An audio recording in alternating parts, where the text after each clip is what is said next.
In front of me is REALME Narzo 60, and today I would like to show you how you can manage auto rotation.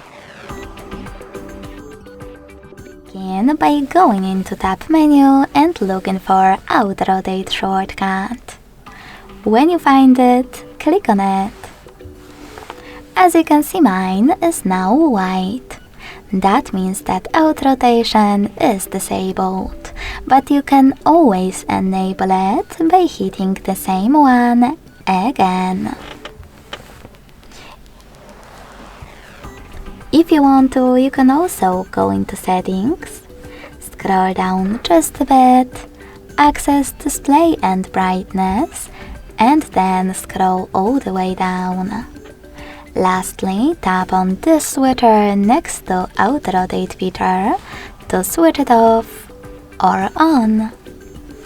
Thanks so much for watching. If you enjoyed this video, leave a like, comment and subscribe. Bye!